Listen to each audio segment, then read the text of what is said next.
Let's go, my brother and my sister. Vanglorious, what is going on out there in the podcast world?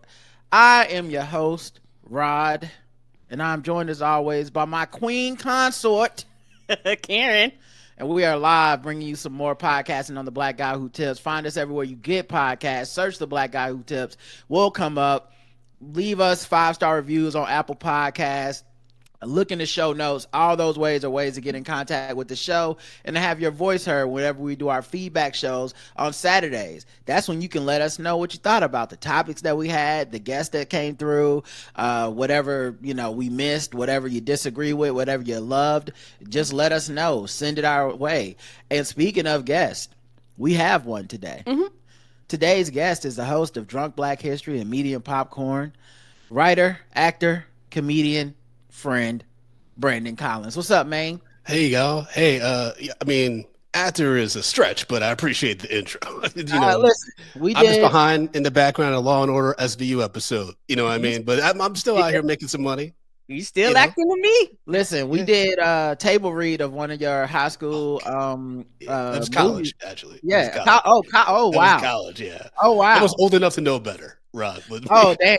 I was giving you extra credit in my head. No, high school was the movie. Remember, I don't know if you were part of that live stream, but I showed a movie that I made in high school. That was like a 45-minute insane tribute to Boondocks. And the script you read is a script I wrote in a screenwriting class in college. Oh, okay. Yeah, well, I was trying to give you a little extra credit on that, but it's all good. It's all good. We stand the integrity king. Okay, we love transparency and honesty, and you're nothing if not that, man. What's been going on with you, bro? Oh man, I just preparing for these Drunk Black History shows coming up. I've been writing a lot. I made an ambitious goal to write a feature script every month. Low key, I'm losing my mind, and I actually have to change it now because everyone voted. I've been doing like some polls for people to vote on my next script, and everyone voted for the 1930s sports dramedy I've had in my head for a while. But because it's about the Negro Leagues in a very specific time period, I have to do like a lot more research, and so I'm not gonna be able to write this in a month. There's just no way. But I'm incredibly excited about it. And I've been covering Tribeca Film Festival this week, so I'm doing a lot, man. I'm doing a lot. And then if you do write that script, it'll probably be erased from the annals of history because our current administration is not allowing us to talk about it. Would flag the before times. Okay, America was great. It is always great. It's gonna be great again. It's never not been great, but just to let people know, it's gonna be great when we don't talk about things like 1930s sports dramedies. Well, it's also like Black centric stories, and I'm not trying to be pessimistic because it was just one meeting out of several I've had that were very like positive and stuff. I did have one meeting, a general with a production company, where they said they weren't looking for Black centric stories. They were looking for like universal kind of like, especially in the action genre, universal Fast and Furious type stories where it's like it's organic, it's not in your face that these people are people of color. And I was like, but like people of color address that stuff usually. If it's like, especially if they're like in an heightened action situation, like there's not gonna be a Black person that's like, yeah, we're going to space in this little rocket, or in a car. Like they gotta comment on it. It's gonna be insane. So I like that they gave you those notes because I would just write the most sellout script and just return back and with no just salt and pepper to taste, nothing but kumbaya messaging and all that bullshit just to see what happens.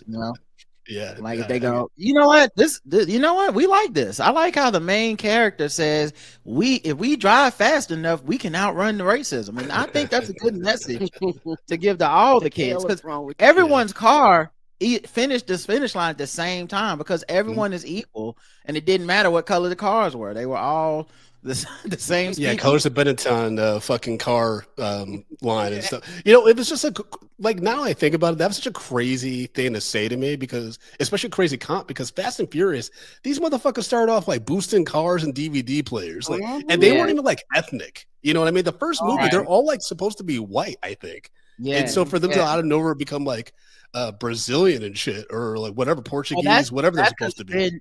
Vin Diesel got the same note that first script. They were like, can you not be so blackety black? And he was like, Yeah, no problem. I can play Italian. I can play Puerto Rican. What y'all need, bro? I can do anything. I'm Vin Diesel. Nobody really knows what I am except for Paris Hilton. No, they do not. Yeah, it was a dark. Yeah, I remember like in the late '90s when he was blowing up, and I remember he was like in Saving Private Ryan Boiler Room. We were all like, "What is he?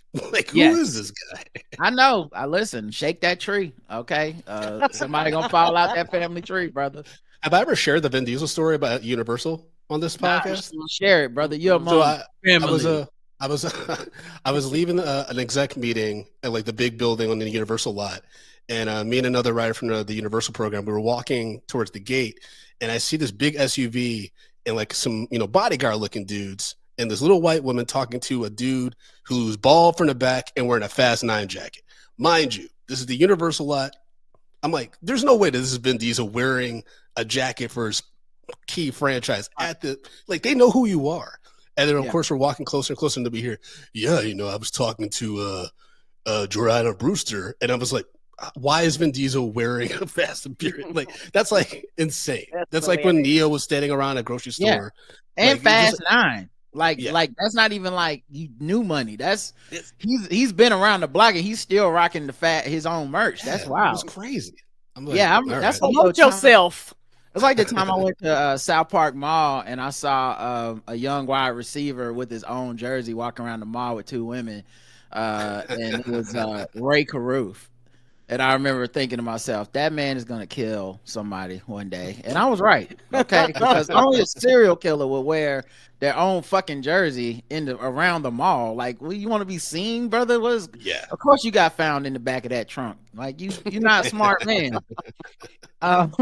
And then recently you did some Drunk Black History like live shows. Shout out to the Black Eye Tips fam, man. They came out in Boston. We took a few pictures.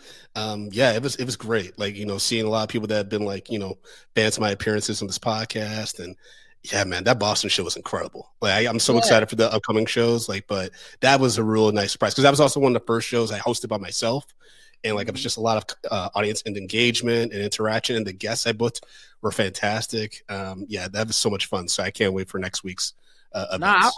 I love to hear that because obviously I love to hear anytime our fans show up for people because I love when people support good people. That's always dope. Agreed. But in addition to that, Boston's one of those cities you wouldn't think of globally as like, yeah, you should do a Drunk Black History here because racism. Yeah. And so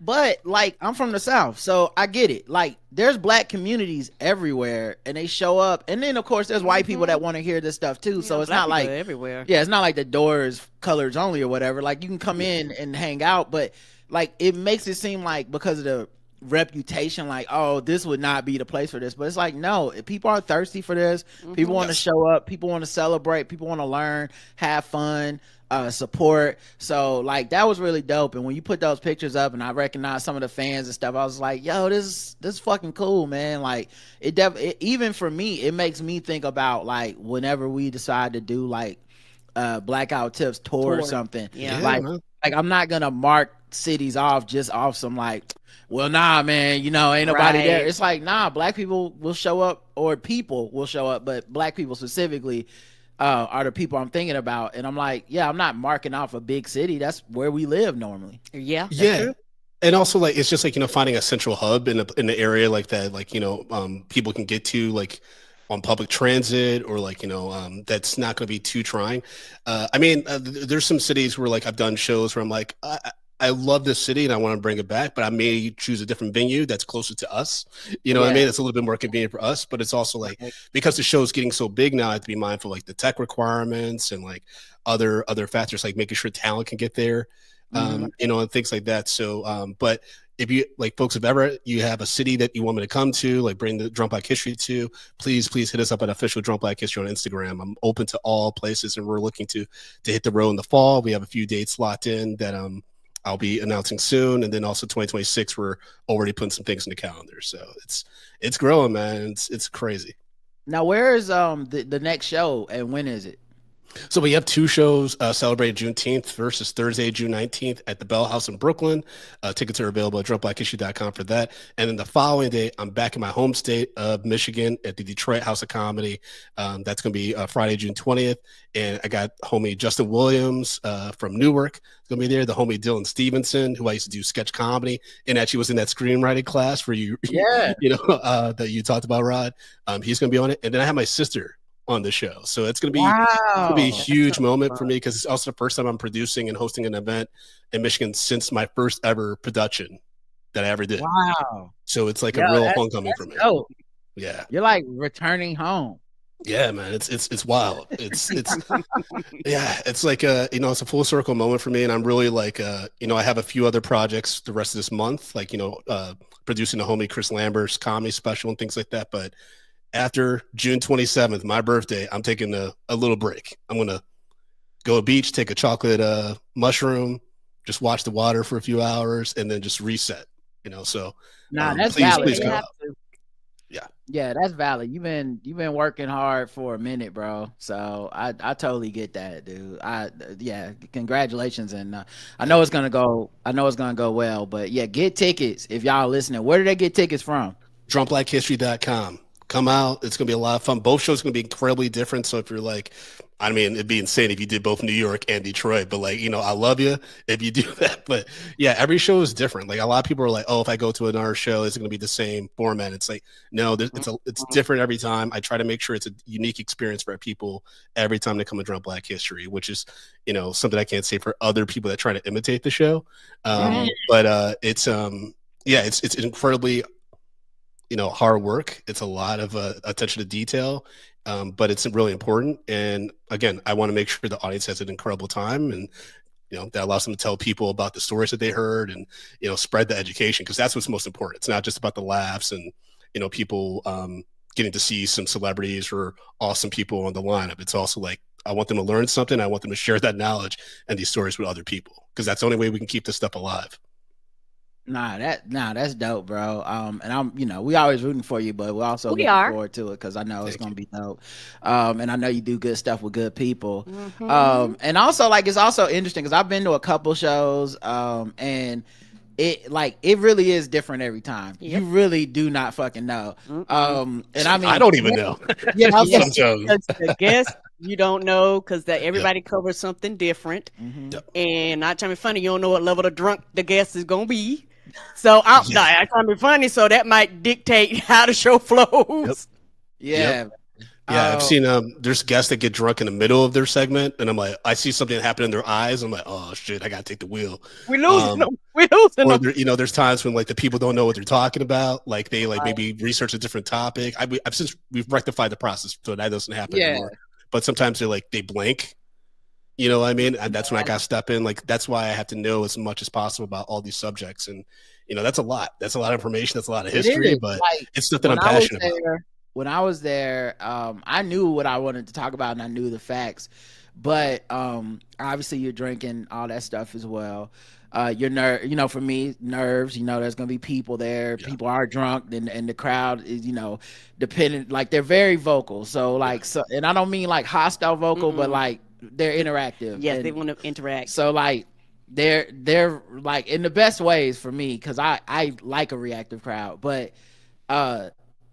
when Brandon gave me like the stuff, like other stuff, like documents or just documentation I could use, it's 2-3 pages just for mine. Yeah, it's a lot. It's like you, like, if you just really thought like and he knows it, so it's not like you're up there and you're gonna fail. Like, you're not gonna fail, even if you're nervous and you fuck up, because your real job is to be funny, or entertaining while this information is being relayed. But like, I knew my shit, and I was still like, oh damn, like oh, he really did. Okay, damn, there's another page on each city. Okay, I see what you're doing, Brandon.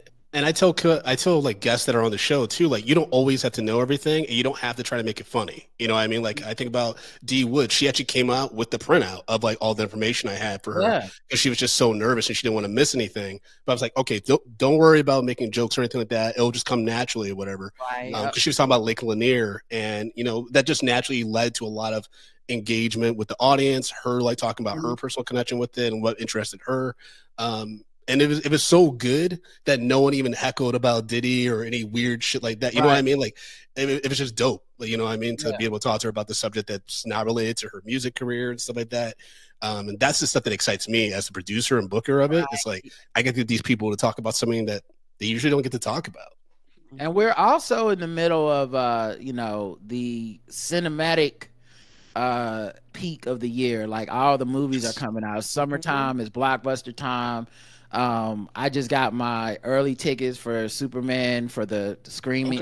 If you have Amazon Prime, you can watch it on like a Tuesday instead of a Thursday. Let's go. Although I'm not sure if I'm going because it's the theater that got the seats you hate, Karen. Oh, the ones that don't move. Yeah, the seats don't recline. They don't do the full.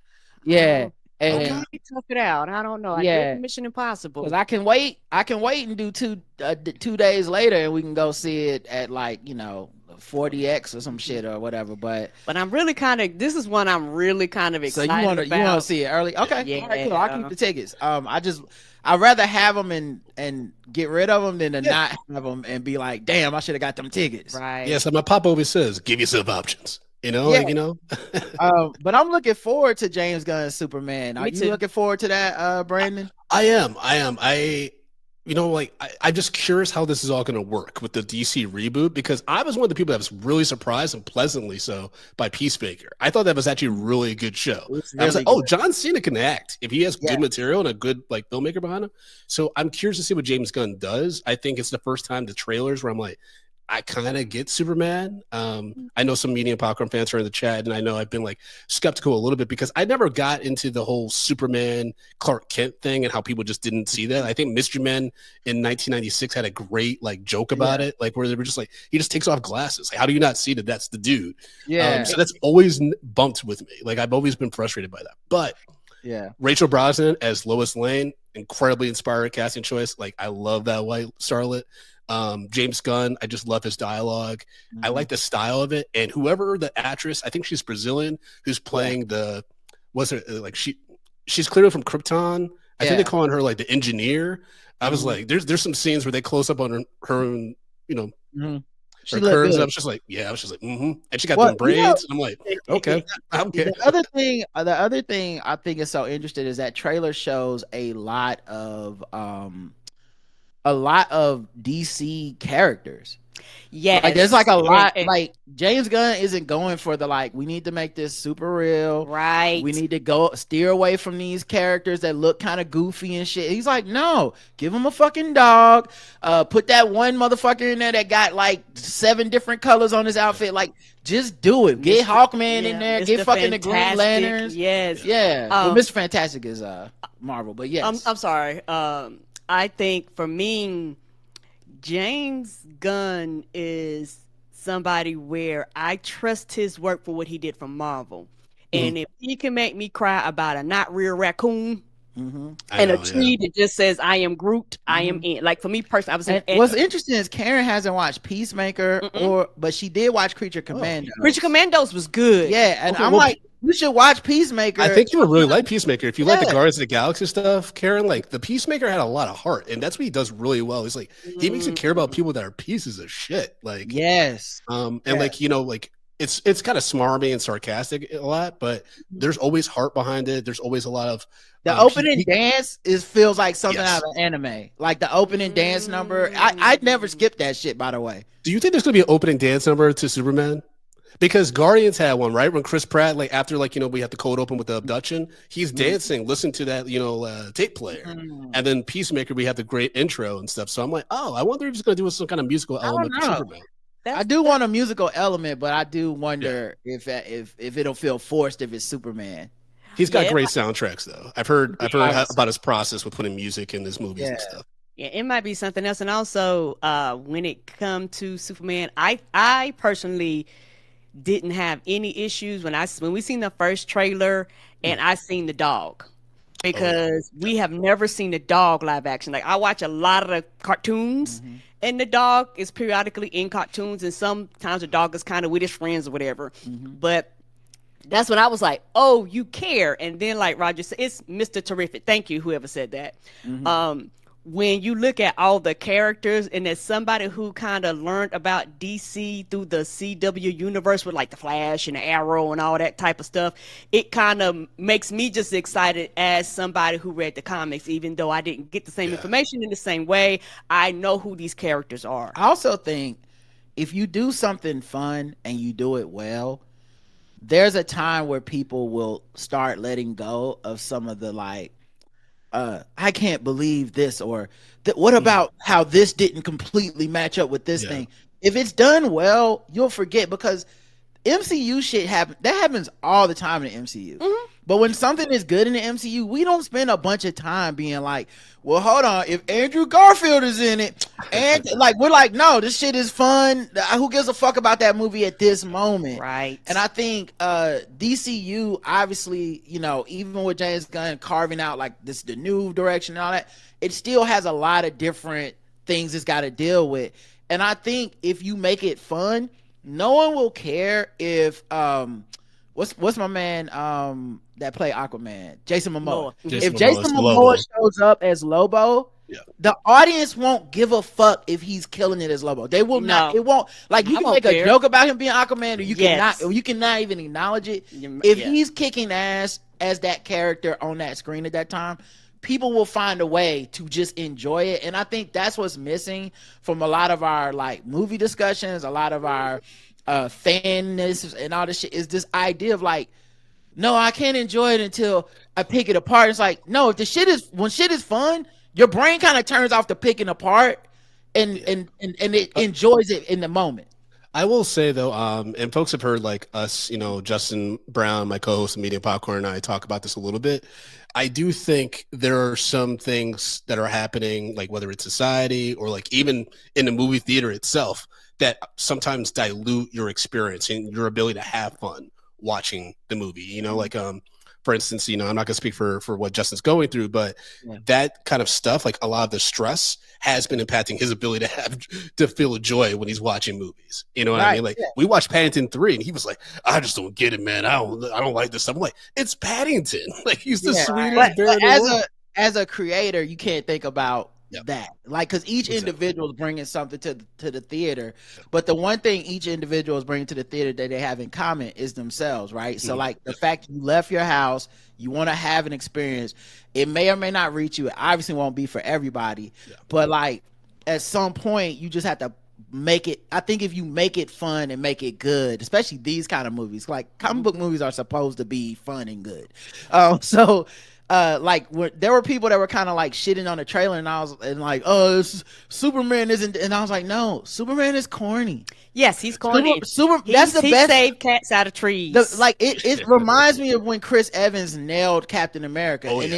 And like because I never really was a fan of Captain America, but when I saw Chris Evans do it in that movie, I went, oh no, he's like the dude that is like, he believes all the shit that America says it could be. Right. And he's low key kind of mad at America himself. Like he's like, but that's not what the fuck we said. Why can't the black soldiers fight with me? What's wrong with it? Like, he's that guy. And that makes sense and I'm enjoying it. So I would like to see a Superman be that guy. I don't want to see cynical Superman who's like, oh God, I gotta save people again. I want to see Superman who's like up for it. Yeah, and that reminds me of the Henry Cavill one with the crazy Kevin Costner as Papa Kenny. He's like, well, maybe just let them die. Just like, Jesus Christ, man. Right. How did you miss that? Oh my God. But to your point though, Rod, about like, you know, like Chris Evans and like the way he was able to portray Captain America. That's the one thing that was frustrating about Brave New World. I was like, the creative team clearly wanted to do like some black ass shit about this character and like his view on America, and they were like, nah. Like it just became it felt like such a different thing than what they probably intended and like went out to do. That was what was frustrating about that, because the guy who plays Isaiah, phenomenal actor, phenomenal character, and the fact that he just is sidelined after the first act, it was like, That doesn't feel right. Honestly, that's what the writing is for, dude. That's what they give you the money to write the shit. Because, like, I know what they wanted to write, and I think every black person knows what they wanted to write. But we also know that you're not getting a fucking Marvel check to write that unless you're Ryan Coogler. Right. So, like, you just gonna have to make some sacrifices to get your vision out there. And then, like, this is what I've been saying about the MCU that I feel like people aren't discussing enough. They got hit with like 3 major fucking curveballs. You got the pandemic, which everyone got hit with, but still, this is the studio that was like, we're gonna put out 4 movies a year. That fucked them completely up. Writer strike, that fucked them up. Chadwick Boseman dies. That's a huge one. And I forgot number 4. Yeah, and I forgot number 4, Jonathan Majors. Yeah, so Jonathan Majors really derailed. Like, everyone's like, why aren't these movies as good as they were? I'm like, bro, they're reshooting the shit out of movies now. They're like moving movies off the slate. They're pushing things up. They're dropping things on the TV shows like all at once. Like, their plans they're scrambling because shit started happening that they couldn't control. Right. I remember Kevin Feige was forced to do the TV shows. He was forced to basically to ramp up the output of Marvel, and it was more about quantity than quality because of the previous dude before Bob Iger came back. But I'm so glad you brought the Chadwick thing because a lot of people don't know. I don't know if it's Tom Holland or Brie Larson who said it, but one of them talked about how on the set of Endgame, basically Chadwick, Tom Holland, and Brie Larson had a moment together where they were basically told by Kevin Feige and said, you guys are going to be like the new faces of the MCU going forward. Right. And when Chadwick died, I think it threw up a lot of shit because I think he was going to be looked at as like the new Iron, like, Tony Stark to lead everything and be the sensible, like, the voice of reason, all that stuff. And yeah, man, I mean, it's a big machine. It's not going to stop. It's like a sport, but it's like a sports team. If you root for like a sports franchise, there's shit that, you can be winning championships. Like the Lakers are winning championships. Everything seems cool. Everything seems fine. Next thing you know, Shaq demands a trade. Kobe gets a sexual assault trial. You get a trade for Jason Kidd. The league rescinds it. Now you ain't won a ring in 10 years. And everybody's like, what the fuck happened to the Lakers? Like a bunch of shit that was beyond the control of like, the coach, the GM, it's like, this is about life. Life happens to everybody and everything. And it's to me, it's still amazing they are ever managing to put out anything that is good. Because it's just been so long. This is unprecedented. Everything they do from the last 5 years is unprecedented, right? So the fact that you can even have Captain America, Brave New World, we're like, I don't know, man. And then follow it up with Thunderbolts. So I walked out the theater like, fuck, man, that was good. But people are gonna see them in the same amount that they see both film. Like, it won't be like, well, Captain America wasn't good, it only made 200 million. Thunderbolts made $1 billion because it was. It's not happening that way. People are just not expecting this to be great like they used to. Yeah, the whole movie going industry is just in a weird place. I mean, things are picking up though for movie sale tickets. I think How to Train Your Dragon, we just saw last night. I think that's going to do really well. Following Lilo and Stitch, I think there's a huge demand for family entertainment and stuff like that. And Superman is solid. I'm hoping Jurassic World is at least better than Dominion because that was an abomination. There's no way that movie's good, but I'm gonna go see it. But ain't no fucking way. I know. But Mahershala is in it, and he's notoriously picky. So I'm hoping. That's how they get us. Well, you know what's so but what frustrates me, every time I see Mahershala in a Jurassic World trailer, I'm like, how the fuck did he make this before a Blade movie? What are we doing, guys? Bro, it's not just him, by the way. I be looking at ScarJo the same way. Yes, I was like, you left Marvel for this bullshit. I know I think Marvel left her. I know that she didn't like that they didn't put her shit out in the theaters or whatever. Yeah. I get that, but she did get her money. She was right. Yeah, she was right. She was right for that. But it's still funny because she was shitting on them on the way out the door, and you're like, oh, I guess the next thing she's gonna be in some really indie film, high drama, showing her chops. It's no, I'm gonna be chasing CGI dinosaurs. I'm like, I mean, to be fair, she did act and sort of dance her ass off in Marriage Story. So yeah, I saw that. Yeah, but it's just a weird time in the industry. It's all about IP and but there is a growing demand for original features, which is exciting, especially for someone like me. But the only thing is, like I said, there's less of a focus on it being overtly about race and culture and just more about human stories and Because driven by emotion.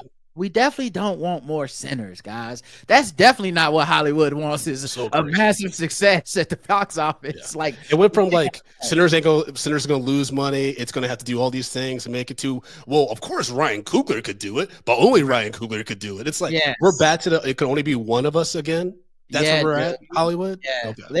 It was so funny with Sinners because it was like, it was first of all, it was not on white people's radar, and you can tell, which was funny because like I didn't know any black people that weren't gonna see it. Yeah, like that was from the announcement, like not even from the like trailer. It was just like, oh, Ryan Coogler got something come out. Yeah, him and Michael B. Jordan. Okay, shit. Let me. That's know all you had to tell. Exactly. At first I didn't even know what it was about. Like I literally went in blind. Yeah, then we saw the trailer and it was scary, and Karen was like, "I'm still gonna see it." Yeah, that's a big thing because Karen doesn't necessarily see scary movies. And then of course the next thing was, hey man, if you're gonna see it, you need to see it in IMAX.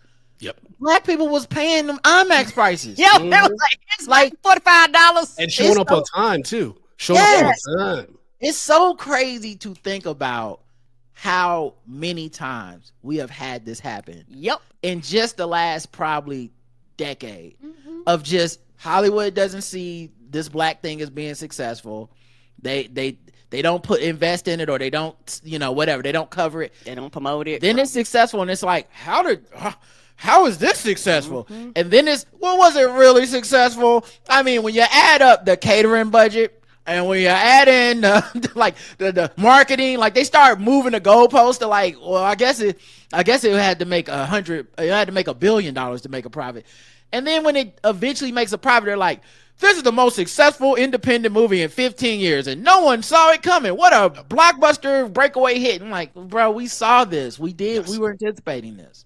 It's incredibly frustrating. I mean, I did like a lot of I had some interviews and stuff about my perspective on the way that the media was portraying the success of Sinners and overlooking. I'm like, Ryan Coogler is in the GOAT conversation of film directors. He's at least in the top 5. Yes. After Black Panther 2, the rest of them, yes. Like, come on now. Like, the fact that people were trying to deny that, I'm like, that's what. Yeah. It's stuff like that makes me question like whether or not I want to be in this industry. But of course I do. I love films. I love creating and stuff like that. But as a black aspiring artist and director and writer producer, I'm like, he legit is one of the best to ever do it, and he's still young. He's only done 5 movies, right? And I'm like, and for that, the people were just like, oh wow, I mean, I guess Ryan Coogler is pretty good. I'm like, his mentor is Christopher Nolan. Like, what are we doing? I'm about to say, and like mentor and I know JL Covan is listening, and he'll probably write in about this, but mentor in the way of like, if Michael Jordan mentored LeBron, and you're just like, wait a minute. No offense, MJ, but this nigga might be better than you. Like that's how like that early, like when LeBron won like the ring in Cleveland, and you're like, I don't think even MJ could have did that shit. That's how it feels watching Sinners. Where I'm like, I don't know who else could have made this shit, but that motherfucker did that. Exactly, and like Ryan is such a cheerleader for the people he works with, for the people that he collaborates with, and that's something that I always keep in mind when like I'm putting people together and I'm like thinking about who I want on projects, because that's important. And also you want those people to shine. Like the fact that he had his college roommate Ludwig like on all this stuff, to the point where I think it was Black Panther, Chris Nolan was like, who did the score of this? And then he's been Chris Nolan's composer ever since then too. Like he's hooking up, and he's giving people opportunities to get Oscars, and he elevates women creatives and the DPs, costume design, all these things. And it's just like, that's just so insane that like he just now recently was getting recognition. And low key, go ahead, Karen. I'm about to say, and the thing I love about Ryan Coogler is the fact that he pays attention to details, because something you can never say about his movie is that he doesn't shade us right. And we could be in the bright and we could be in the dark, but you're going to get us in our true tone, and you don't have like that casting and all that stuff. Like, and I think it's a white lady that's his person that does that. Yeah, well, he does an outstanding job. It's interesting too with the lighting and all that stuff, because for years they would say like, you just can't do this, like This god damn it, there's a cat outside my windowsill looking in here. What the fuck? Get out of here. Beat it. Sorry. We had one to do that years ago. We I was think like, it's the same. Lord, We get cats all the out. time outside the house. Tati says it's a bad omen. She's like, it's not. What? It's usually not. Yeah, I guess if cats like gather outside your house, it's not the best thing. It's one cat and he just keep coming back. I'm not gonna feed him. I'm What kind of cat definitely is it? not gonna feed them. A Is it white. gray, black, orange? It's white. Yeah, Oh, it's that's a creepy. white with brown spots. I don't Go like back that. to the owner. Anyway, what I was gonna say is before that Can't let cat, that white devil in your house, Rod. right? It's over here. It's like the vampires and sinners and shit. Yeah, You let it in, Simon. it won't leave. Right? Now it owns your house. Okay. Yeah, telling you what to do. But yeah, the lighting thing is interesting because it reminds, like, even the way he like hires people that work with him, it reminds me of the NFL in Detroit. There's this coach, he's a white dude, Dan something, and his staff is all black dudes. And like not all black dudes, but like young up and coming, a lot of black dudes. And people are always like, yo, he a real down dude for that. I'm like, yes, but also him, Bruce Arians did the same thing. Where else you gonna find the most talented people that keep getting passed over despite being fucking talented, that where they should be like they should be head coaches. Y'all's racism have them being assistant coaches. Yes. Oh, Well, yeah. let me go get all the head coach, assistant coaches I can gather, and let's like be the best team we can. And of course, as they show improve, they all of a sudden you start seeing like, them jobs. oh, his offensive coordinator got hired to be the Bears coach or whatever. And like, but the point being, like, there's a loophole that has been they're making it exploited. Like, and I think Ryan Coogler's very similar to the same thing with women in the industry, where he's like, y'all are the ones fucking up. These women should have been in the prime time, so I'm gonna put them there because they can handle it. And if anything, I know I'm getting the advantage. Yes. Well, also Ryan Coogler, when he talks about collaborating with his wife and like the women on set in his productions, it's something that I actually take very like to heart as well with my wife and like the advice that she gives me, because she's always looking out for me, right? And he's like, these women save me from myself. Because, you know, sometimes we get like, you know, especially men, we get crazy ass ideas, or we're like short sighted, and we're not seeing nuance. We're not seeing enough nuance, or making sure that we're being mindful of how things can be interpreted, especially if we don't have any ill intent, or like, you know, we don't want anyone to be offended or anything like that. It's like, it's so important to have women around you to kind of check you a little bit. You know what I mean? And so For sure. And like, I love that also, vulnerability he has. and also like same thing happened with Rick and Morty's writers room. Dan Harmon talked about it. They didn't have a lot of women in the writers room for the first few seasons, and under like pressure or just criticism or whatever, he was like, okay, we get some women writers. You know, everybody, we don't want to like have any complaints and shit. And he's like, I wish I would have done it from the beginning. Because the seasons, you could tell a difference in the jokes are funny. All jokes aside, like particularly with Beth and Summer, like, and they talk about more women issue. You know what I mean? Things that happen. I think the mistake that so many people make is they think of diversity as a thing where you don't have the same goal, right? So, like, for example, if we're here to make a funny TV show, and I'm hiring you as a comedy writer, and you're a woman, your only job is not to come in and be like, that's not funny. You want to be funny. Yes. You want to join in on the fun. Yeah. You have experiences that will make it smarter for our comedy. Like especially with something like Rick and Morty that's established. So like, you know the kind of humor they're doing. Yes. Even the stuff you don't like, it's not like you go, I don't like that, so we just will take those jokes out. No, you're thinking, oh no, it would be funnier if you did it this way, because that's the next level of funny. Like there's a joke about I think it's called the Bechdel test or whatever that they have, where it's like, we need a scene where two women are talking about something that's not like about a man or whatever, and Morty has to like imagine like Summer and Beth talking about something, and they at first he fucks it up, and then it's like and it like barely counts and like stuff like that. Later seasons you have like the episode with the sperm thing and the egg, yes, and like that like Summer has an idea that she gives the president at the round table, and he's like treats it like she's crazy, and then a man repeats the idea basically verbatim, and it's like, yes, that's what we need to do. And then Beth comes over and goes, welcome, you just became a woman today. And I'm like, yeah, little stuff like that, but it's still funny.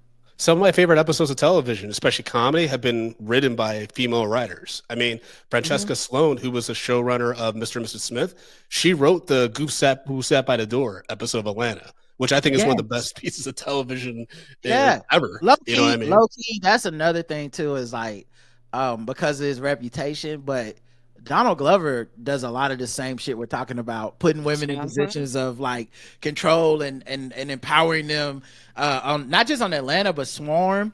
Same thing, like but he just got like, I don't know, I feel like the rep has gotten worse than the truth at this point. Yeah, I like, you know what's funny is like Tati's always like, do you worry about getting too famous where you might like be like, not like necessarily in a Donald Glover situation where like you alienate some people or something like that, or like you might do something or say something that like gets you in trouble. I was like, I don't know, like, because I know like sometimes I speak before I think and stuff like that, or sometimes my writing could be kind of like crazy, but I was like, I got you. You'll keep me in a good place. Man, I think it's just, it's a lot of stuff, but like especially in comedy, it's just there was a so subjective. And there's a period of time where I think people were making content out of getting like hating on people. Yes. Like getting as many people as possible to hate them. And I'm not saying like some of the stuff Donald Glover didn't say wasn't offensive. Right. But like there's a level of like, this person is a piece of shit for the rest of their life. There's where you're like, I don't think we agreed to that contract. Like, and so I say all that to say, like, I'm sure all of us, we've done so many hours of podcast. Yes. If someone wanted to just be like, here's the 5 minutes of the worst possible out of context things I could find, and this is why this person is a terrible person, the rest of the universe is not going to go seek the context. They're just going to go, here's 5 minutes of offensive jokes that they told, and boom, there's a certain segment of population that will hate you, even if the real reason they hate you is like, you're big, you're making jealousy, you're getting too much pettiness. I mean, that's what in the New York comedy scene, that's kind of what happened with Shane Gillis. I mean, like, I can't speak for his role in like the Joe Rogan burst and all that stuff. But I remember when that SNL controversy came out, I remember like reaching out to a bunch of my comedy friends, like, hey, I don't really know Shane, but like, yo, what's this about? They're like, yo, like Shane's mad funny. Like, I've never been offended like in any conversations I've had with him, blah, blah, blah, blah, blah. And this is both men and female, like women. Like, because there's sometimes when guys get in their own bubble and it's like, oh yeah, this dude's cool, and then you talk to female comics like, that guy's a piece of shit, he's a creep, blah blah blah. And so I've like bet it, and people were like, no, he's cool. And I'm like, because I've seen some of his video stuff, and it's pretty funny. And so like, like with the comedy scene, like you kind of like have to vet people before you fully like not back them, but just like form your own opinion and stuff like that. Because jokes can be. I saw a similar. I'm sorry, Karen, you go first. No problem. I was gonna say, and also, Brandon, it's one of those things too, where you was talking about the conversation you was having with Tati. I feel like as long as you are true to yourself, all jokes aside, like that's the regardless of what else happens around you, you can control or can't control. Yes. I think being truthful to yourself and your comedy and who you are will keep you grounded. Because the thing is, no matter what, people just ain't gonna like you. Period. And that's it. And the internet just kind of amplifies those voices, but these people don't know you, and that's the thing. People are hating you that don't know you. So I'm not going to give me personally. You don't know me. Why am I pouring my energy over here to negativity that really doesn't matter? The other thing too is when things like that blow up, even the love isn't real. Like you gotta, you have to go into the fucking void, into the drift with no attachments. You cannot be out there like. The people on the internet are my friends, and you shouldn't be on there like they're my haters, and I wake up every day to prove them wrong. Like you have to. Go ahead. I would never want the influencer lifestyle because that's your whole life. Like I love the way that I create. I love what I can create, and I got to shout out you two, like especially because there was episodes of Media Popcorn where I was like, damn, like I feel like we should apologize and like trying to change things, and you were like, yo, you're gonna have some bad episodes, you're gonna say some stuff that people don't agree with, like you're not gonna please everybody. I mean, I spend $150 a week with my therapist to like who reminds me this constantly. You're not going to like, not everyone's gonna love you. Like, stop trying to be, the guy that everyone likes because you're, missing that affection and love and acceptance at home and stuff. That doesn't, I don't think people make the best work when they're doing that, because you're not really being yourself, because you're just worried about, and it messes with your creativity. You're thinking about who's going to be mad about every fucking thing you do and say. And then the other thing is like, that getting attached to that feedback loop, that like parasocial relationship, it can be so destructive, because when someone knows they have a little bit of power, most people are cool, but some people are going to manipulate it on purpose to be like, oh, you care what I think? Well, you're a piece of shit.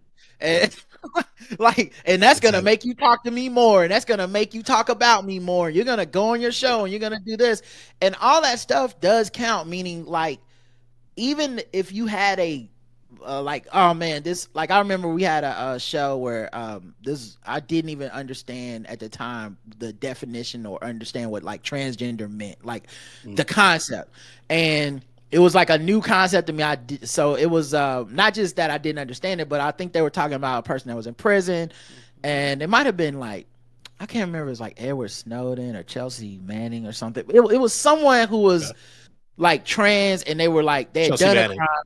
Okay, Chelsea Manning. They were like going to jail, and it was like, in jail they're not giving her hormones and her treatment and all this stuff. And I was thinking like, well, that's why you don't go to jail. What the fuck? Like, da-da-da. And then, like, a very nice person, Olivia, wrote in the next episode on our feedback show to be like, hey, so if we're saying it is a human right, blah, blah, blah, we're saying this is not like a privilege. It's just, this is how your body is. Your body. Going to jail doesn't mean you don't. That's like saying you go to jail, you don't get insulin. You know what I mean? Like at some point, you just, if we recognize this as, this is a condition or a state of being as a person just is or isn't, sans the prison bars or on the outside, inside. And I was like, thank you. That you're right. I didn't go, oh God, we better delete Wednesday's episode. Cause I was like, people need to hear that too. I want them to hear I was wrong. Cause you evolved. That vulnerability and that willingness to correct it. And I want you to hear that from that point on. I was like, nah, I remember that shit. And that's not how that works. So I think it does, I think that all matters. Right. And also, because you, like us, Brandon, you have a long archive. Like, people can go back and listen to hundreds of episodes. Yes. Yeah. And so guess what? It's the evolution of you. And nobody stays the same. And I actually think that it shows you as a well-rounded human being. Because actually, for most people, they don't have years and hours of them evolving recorded somewhere. Not trying to find it. So they either have to go about it or based on their own memory or based off of the stories that somebody else tells them.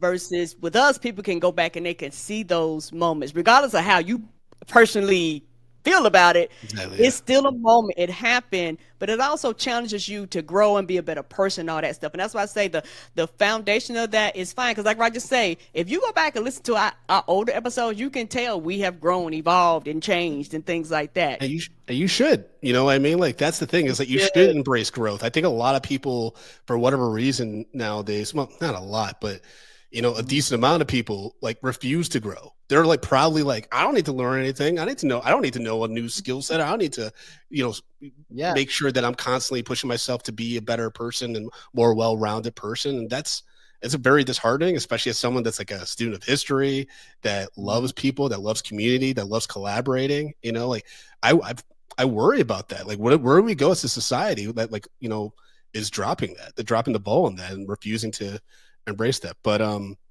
mean, also self-confidence.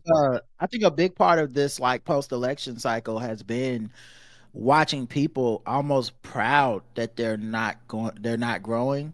And it's been very interesting to listen to people talk about like what Democrats should do in climate, because depending on who you listen to, there are very different answers. Like we're acting like there's this unifying message they can give where like 60% of the country comes together and votes for them. And I've been listening to people, not even like interacting, just listening to podcasts, listen to, today I listened to a YouTube, Michael Steele's YouTube show.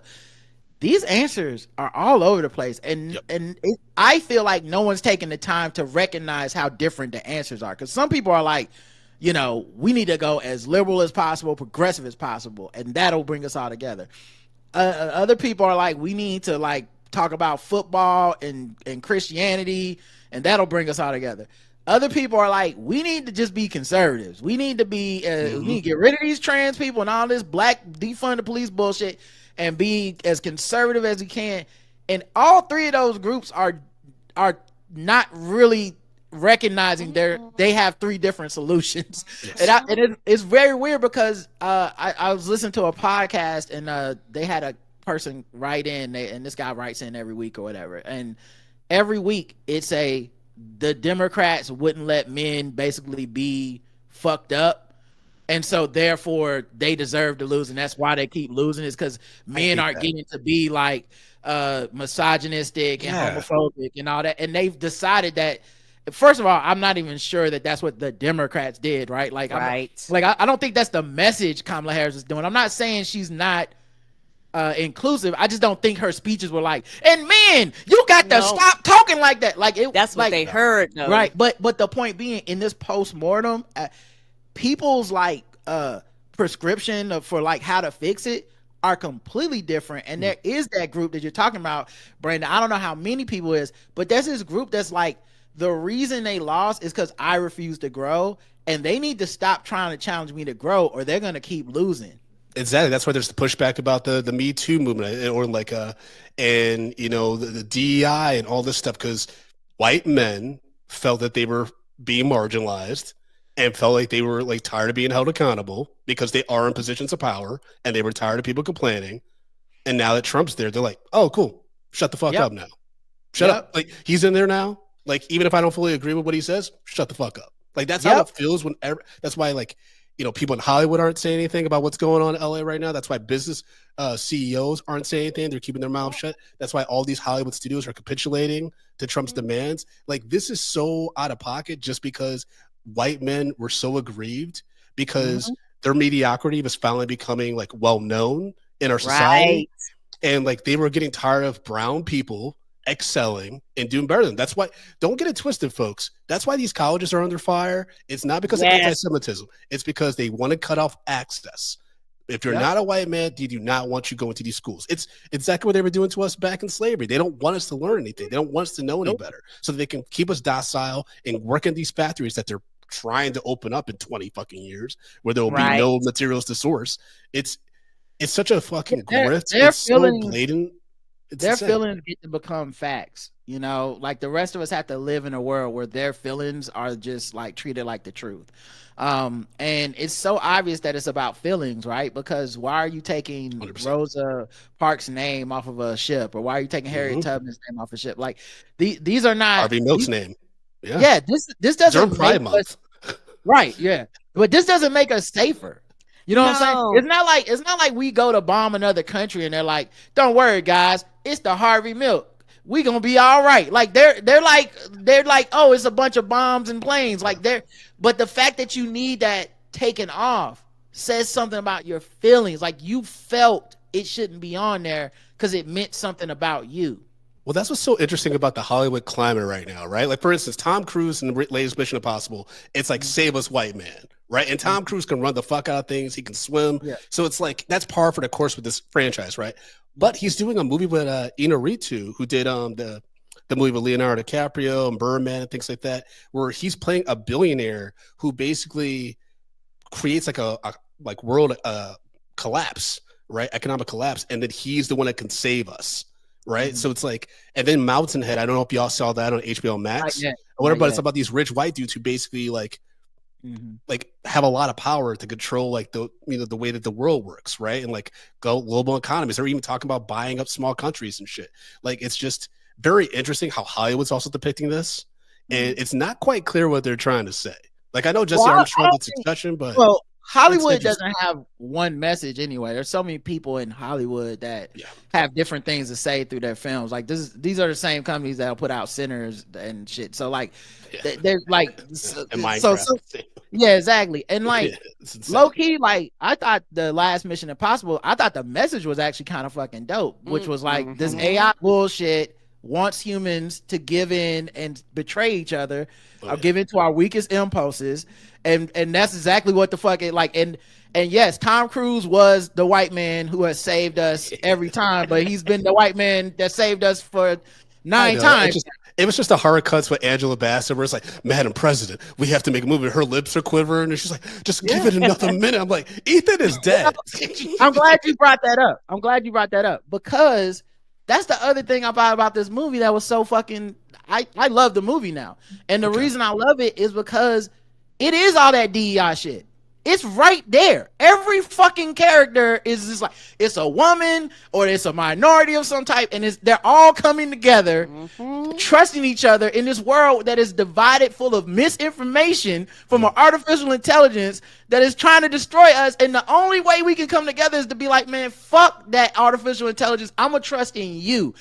You human being, don't let me down. And the entire crux of that mission comes down to every fucking person puts aside whatever grievance they have, which all of them have a legit grievance to be like, nah, man, American nukes work, they nukes don't. Too bad, Playboy.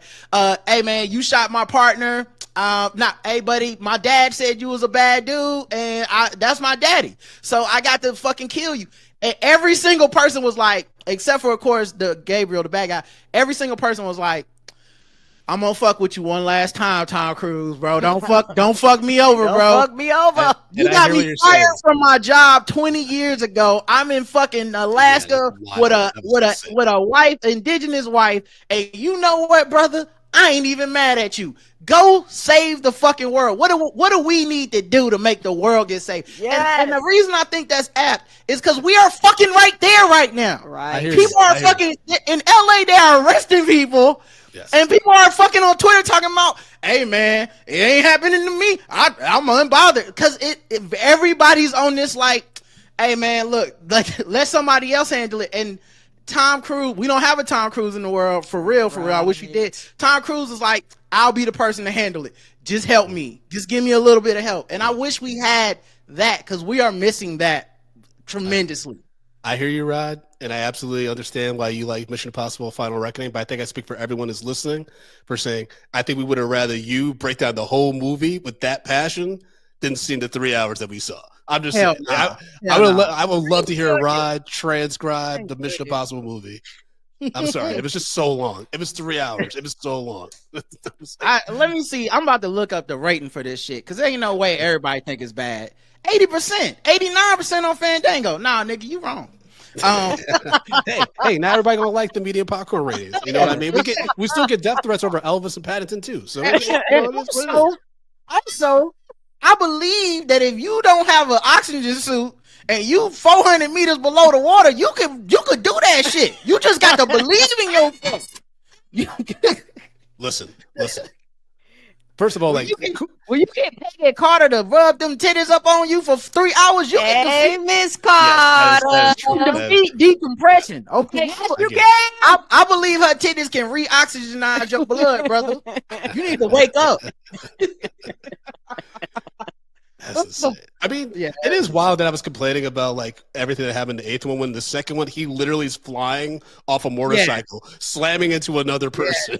By now, you either in or you're not. I didn't have it hard to tell you because he saw it early and he DM'd me about like how he didn't like it and stuff. And he was like, it's got some Meg like level like ridiculous shit in there. That was Meg 2 level crazy. Yeah, it's fine. I didn't have it hard to tell you at the time. I was like, that's what I want. Yeah, that's what I'm there.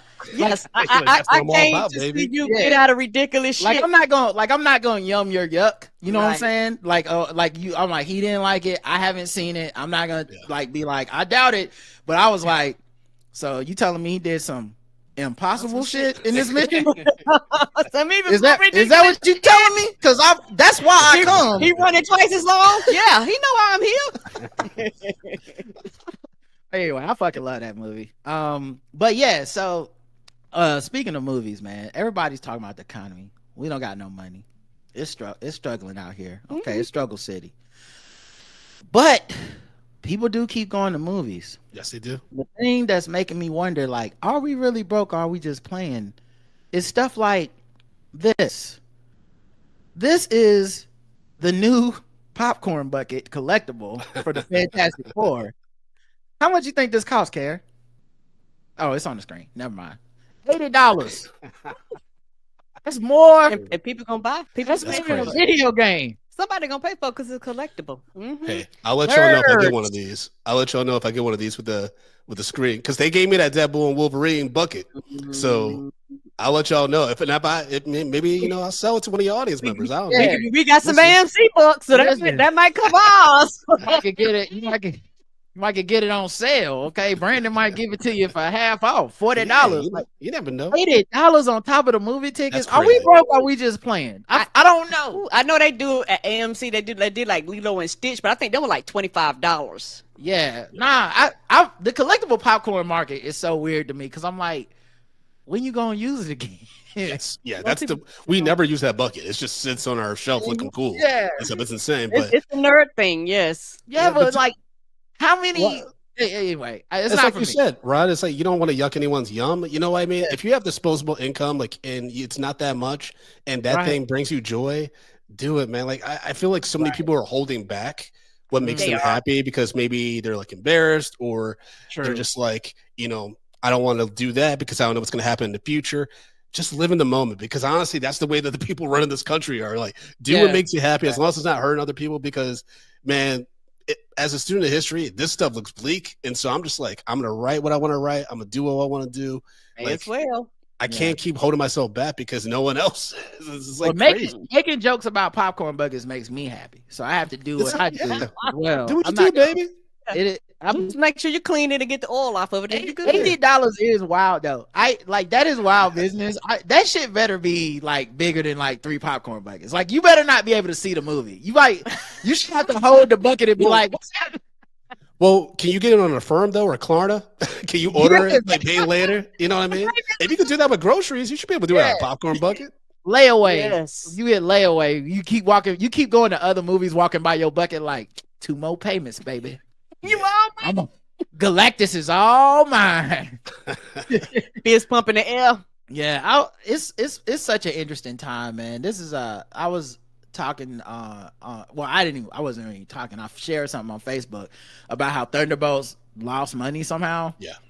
Like, it's $100-something million budget, and then it made like 300 and something million, but somehow that's still a loss because of some other costs that I don't marketing and stuff probably. Yeah. I miss when we didn't know that, by the way. Nor did we care. Like, I just miss when we weren't shareholders in the movies we saw, and the discussions we had back, because this is a fairly recent thing in my lifetime, probably like probably with the inception of not even the inception of the MCU, but like maybe 2 years into the MCU, the way people talked about movies just turned into like almost what happened with sports, where like if you can't just like your sports team, you got to know the contracts and the fucking like the GM and the salary cap and the second apron. I feel like that's what's happening with the movies, and the last thing we're really getting to discuss was Thunderbolts a good move? Was it good? Right. Yeah. I think that started like, I remember like, in the 90s, that was a big thing with like James Cameron, like the Titanic. That's like the first time I remember hearing a lot about budgets and stuff. Well, no lies. Before that, it was Waterworld with Kevin Costner. That's how big I was into movies. Because they were like, yo, this movie's crazy. It costs like so much money. But it was also like those are the outliers. Yes. You know what I'm saying? Now didn't have those kind of every movie. Yeah, not like we used to, like the outlier one way or the other, right? Like Massive Bomb was an outlier. I'm not saying we never talked about budgets. Right. I still remember what was the John something? The dude, goddamn, Taylor Kish, something John Mars. John Carter. Yes, that movie was but I remember the budget discussion, because it was like, yo, they spent a lot of money and this shit didn't make. And like, but that was the one for the year. You know what I'm saying? Like, it wasn't like the next week a movie came out, we was like, now let's talk this budget. Now I feel like we're just talking budgets. That's like we're all fucking we've completely given in to the movie exec shareholder algorithm, and now we're not fans anymore as much as we're like fucking fantasy Spectators. owners or so. Yeah. Like we're managing our fantasy football team or something. Like, oh guys, look at this. Yeah, and I'm the type of fun. Yes, and I'm the type of person. I'm gonna tell you right now. I love basketball and I love football, but I don't give a goddamn about none of them numbers half the time. My eyes glaze over. What is we talking to do? Can he play or can he not? Do you like the movie or do you not like? For me, that has nothing to do with the budget. I understand the budget makes money and all that type of stuff. I get that. But I think that shouldn't be the foundation of conversation about a movie. Yeah, and I think it's also it's also based on people's agendas. Yes, one way or the other. Like, you know, people pick up, we all are in our own social media like silos and shit. Like we all have different things walking in the theater or not walking in theater. And I find it interesting because like I posted that thing about how the Thunderbolts apparently did not, it lost money. It was like, and the title was like flop, you know, which is, you know, but I'm like, damn, okay, it didn't make money, but good movie, whatever, you know. It's not like it's Marvel. They'll be coming out with another one. I'll be fine. Yeah, there'll be Thunderbolts too somewhere. Yeah. So then a person in the comments was like, well, it's weird these articles never mention the boycotts. And I was like, boycotts? Okay, what's going on with the boycotts? And it's like, well, you know, there's boycotts going on for Marvel movies or something. I was like, oh, or no, Disney movies. And I'm like, okay. So this movie got, I guess, boycotted. Captain America got boycotted. I'm like, which side of the Disney boycott? movies? Right, and because didn't Lilo and Stitch just have a record-breaking Memorial Day week? You're getting to my point. So there's a couple things, right? The first one is if people are boycotting, which side is boycotting? Because there's also these people that are like, I don't see woke, DEI, black anything, and I don't want this. This ain't my Captain America. Are they counting this as a win too? Are they somewhere being like, told you, go woke, go broke, get Anthony Mackie the fuck off my screen, get God, what is that actress's name? She's Florence Pugh. Get Florence Pugh off of my screen. I don't want to see that. Get Brie Larson off of my screen, because the YouTube guys are claiming wins too when these movies don't do well. They're making that face and being like, Captain Marvel, a piece of shit. Yeah, you know? They're not to catch them like. Yeah, and so I'm like, I don't want to cede ground to give them a win. Right. But I have to be fair and honest. I don't think it's like even a divest movement thing, because at the same time, Lilo and Stitch is making money. And the person was like, well, those are family movies. I'm like, but how would that boycott make sense? Right. Like, let's talk about it and be honest with each other. If you were boycotting somebody because you think they're contributing to genocide, you gonna take a day off because it's a family movie? That only, you can have this $20, but not this $20. Like it won't matter if it's Marvel or Pixar. It should be zero. Boycotts are zero. I don't buy anything from Target right now. I don't be like, well, that Target got a Starbucks in it. That's different. Like, no, it's nothing. So I'm like, that doesn't make sense. The other thing is, wasn't that like Snow White movie? A family movie? Yeah, that shit flopped. That shit flopped, and the I hate woke DEI people took credit for that. And I'm like, what just happened? Sometimes people don't want to see a fucking movie. Yeah, they're expensive. They're time consuming. Yes. It's also no one cared about Snow White. Right, and they're coming to streaming in 6 weeks. You know what I mean? Yep. And even with Snow White, like maybe they thought they had a spark when it started, because you know it take a long time to make a movie. Yes. Maybe they thought they had something. And I look, it's a crapshoot, because if you would have told me Snow White wouldn't have made no money, but Lilo and Stitch would have, I would have been like, why would one make money and not the other? But that is what happened, and I can only explain it in hindsight. But at the idea, the conception, I'm like, y'all got an animated Lilo and Stitch. What the fuck are y'all doing? Just make some new original shit. Nah, it's gonna work. I'm like, oh, if y'all think so. And then bam, now I went to see it myself, and I'm like, nah, shit did make that money. They did that. So it's interesting. At our press screening for Lilo and Stitch, they had a little animatronic Stitch driving around a little car in the front of the, so cute. It was the cutest thing I've seen. Hey man, so cute. I had forgot how cute Lilo and Stitch were. They're both so great. Like they're both the young actress they got to play her was incredible. Yes. It was great. So good. And like this is my bigger theory, right? Even a little deeper than what I just was saying. I think we're so inundated with content and not enough time, and Right. obviously not enough money. I think a lot of the negativity is driven by FOMO. Yes, I 100% agree. Because like the thing about people hating on Lilo and Stitch, if you see the movie, I'm like, that's a good movie. That's a good message. Like, it didn't violate or offend in any way, in my opinion. Like, in the reality of the movie they made, not forget the cartoon. Don't bring that with you. Just I haven't seen that cartoon in a long time, so maybe it's easy for me to say. But like, just as in the world they set up, I'm like, that's a beautiful movie. That, like, it made me emotional. It made me feel all the things about family. I actually thought it was a really dope message about the sister getting to like have a life and not be a mom, like, and have her life basically be resenting. We talked about that on the podcast. But Tati and I talked about that. Yeah, and I thought it was unique. I thought they took a chance, which they normally don't do in these type of. Normally they keep it safe. I thought they took a chance, and I said, "Fuck, man, you did it. You guys did a good job," and it still was very faithful to the culture. I see more people shitting on it who just haven't seen it. Yeah, and they're like, "This is why you shouldn't see it." And I'm like, "I did see it though, so I guess Ghostbusters all over again."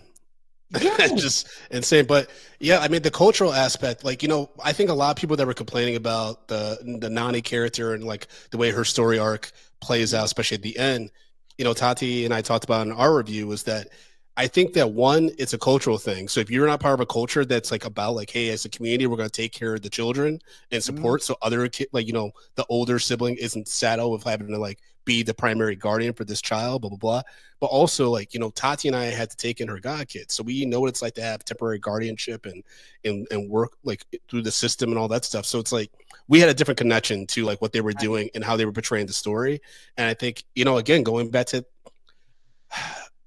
people being willfully ignorant and not being like open to being like, oh, okay, like, so there's different experience than mine. So, hey, maybe I don't know everything. It's just like, no, you're wrong. That's not my experience. So and like, fuck what you have to say. Like, another part of that is we're constantly going like, why are you remaking blank? Why just do something new? But part of the reason I don't mind people remaking and revisiting ideas is exactly this. Like, I like nerds calm down, but I like a lot of the Star Wars shit after George Lucas got his hands off of it. Me too. Not that he's a bad director or anything, but just like some of the stuff was not going to happen under him. Like, we weren't going to get black people doing the stuff they're doing now in that universe was not going to happen. Andor does not happen if George Lucas is in charge. It's just all like kids' toys and people talking like Jar Jar Binks and shit. So like, I'm like, I like, and I respect like the template he made, but the beauty of that world is that everyone gets to visit and like influence it a little bit. And the same thing, that's what Lilo and Stitch made me feel, was like, oh, they changed it a little bit, but like in a new direction that still has the same like homage to the idea of family and all that stuff. It doesn't need to be beat for beat the same, but the hate campaign, that's where I'm like, wait, y'all just don't want to spend $20 to go see a movie. You don't got to do all this, but like, you don't have to turn it in. Cause I saw the same thing happen with like Velma, and I to this point, I'm honestly sick of watching shit and being like, these motherfuckers was lying. This shit is fine. Yep. Exactly. I'm sick of it at this point. And you know, because we do it for a living as being critics and shit, it happens to me a lot where I'm like, oh man, they said this movie was fucked up. And then I'm like, sometimes I'll even wait and be like, I'll see it when I get a screener. I watch it and I'm like, that was a good movie. I hear what y'all saying, but damn. Yeah, I've actually been actively like avoiding just reading other people's thoughts, whether it's film Twitter, general audiences on social media about thoughts on movies. And I don't really even mess with other critics' thoughts on movies because, folks, I'm going to tell y'all something. At press screenings, critics are worse than general audiences that take out their phones and be talking. Film critics, especially the white ones that see diverse movies, they are not good audience members. They're talking. It's all about them, and if you hear film critics, especially like hoity-toity ones, talk about actors, creatives, and stuff, that's why those people hate them. Yeah, I used to listen to. There was a podcast. I won't name the name. It's been over a decade probably now, but I used to listen to this one podcast about film religiously because they would review like the new movies every week, and I'd be like, "Oh, let me check this out." And then I realized over time of listening for a couple years, and I was talking to, I think maybe Chris Lambert about it, and I was like, hey, you ever notice that these guys don't seem to review a lot of black movies. And he's like, yeah, well, they're just trying to get like the more like art house, blah, blah, blah. I'm like, I hear you, but sometimes they'll watch like an Adam Sandler movie, but not a Tyler Perry movie. Right. And I don't need them to like it. They could like shit on the Tyler Perry movie if they want to. I'm not like that kind of black where I'm like, hey, you better like it, white man. Like, if it's a bad movie, it's a bad movie. Just be honest, but not seeing it is a weirder choice than seeing it and not liking it. I noticed that, and I never went back and listened to that show again. But there's that blind spot in the criticism, which is I think why black people do get defensive of our art in those ways, and why us as critics sometimes feel like we have to carry a torch because we're like, we're not fighting a fair fight. Right. You know, whenever someone mentions like a black movie winning or being nominated for an Oscar, all of a sudden they're like, and I never even heard of this one. It's like, you didn't hear of it because it's black, and you didn't seek it out, and you didn't watch it. What the last thing you need to do is be dismissive of it. It's your fault you didn't see it. Like, this is like, right, don't blame us. It's like when I listen to sports people talk about a basketball team, they're like, I don't even know these guys. Nigga, it's your job to know them. Tell me they sorry is one thing. Like, if you want to be like, yo, I watched him and he's sorry, cool. You telling me you didn't do the homework is not the flex you think it is. That's just you being lazy. And so anyway, I say all that to say, like, criticism is very much the same. Yeah. And to go back to what you were talking about before about people in the remakes, I feel like this: remake all the shit you want. Is gonna be good, bad, okay. I don't want to hear people talking about remakes when there's 4,500 World War II movies, 18,000 Holocaust movies, somebody in a motherfucking plane, somebody up in the goddamn air, all the goddamn time, and you remake it and you twist it and sometimes you name this shit the exact same goddamn thing.